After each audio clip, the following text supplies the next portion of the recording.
Indian super ലീഗിന്റെ ഈ season മികച്ച പ്രകടനത്തോടെ തുടങ്ങുകയും പിന്നീട് പരിക്കുകൾ കാരണം മോശം ഫോമിലേക്ക് വീഴുകയും ചെയ്ത ടീമാണ് കേരള ബ്ലാസ്റ്റേഴ്സ്. സീസണിന്റെ ആദ്യ പകുതി കഴിഞ്ഞപ്പോൾ 1-ാം സ്ഥാനത്ത് നിന്നിരുന്ന ടീമിന് പ്രധാന താരങ്ങൾ ഒന്നൊന്നായി നഷ്ടമായപ്പോൾ ലീഗിൽ നിലവിൽ 5-ാം സ്ഥാനത്താണ്.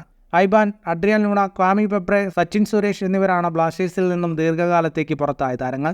ഇവരുടെ അസാന്നിധ്യത്തിൽ ടീമിനായി മികച്ച പ്രകടനം നടത്തിയിരുന്നത് ഗ്രീക്ക് സ്ട്രൈക്കറായ ദിമിത്രിയോസ് ഡയമൻഡക്കോസ് ആയിരുന്നു. എന്നാലിപ്പോൾ ആരാധകർ ഭയന്നതുപോലെ തന്നെ ദിമിത്രിയോസിനും പരിക്കേറ്റിരിക്കുകയാണ്. ദിമിത്രിയോസിന്റെ പരിക്കുമായി ബന്ധപ്പെട്ട ഔദ്യോഗികമായ അറിയിപ്പൊന്നും വന്നിട്ടില്ല. എങ്കിലും 2 ആഴ്ച വരെ താരം പുറത്തിരിക്കേണ്ടി വരുമെന്നാണ് സൂചനകൾ. അങ്ങനെയാണെങ്കിൽ ഗ്രീക്ക് താരം വരാനിരിക്കുന്ന പ്ലേ ഓഫ് മത്സരങ്ങളിൽ കളിക്കാനുള്ള സാധ്യത വിരളമായിരിക്കും. ടീമിന്റെ പ്രധാന താരങ്ങളിൽ പലരും പരിക്കേറ്റ് പുറത്തുപോയപ്പോൾ തന്നെ കേരള ബ്ലാസ്റ്റേഴ്സ് ആരാധകർ ഭയന്നിരുന്നത് ദിമിത്രിയോസിനെയും നഷ്ടമാകുമോ എന്നാണ്.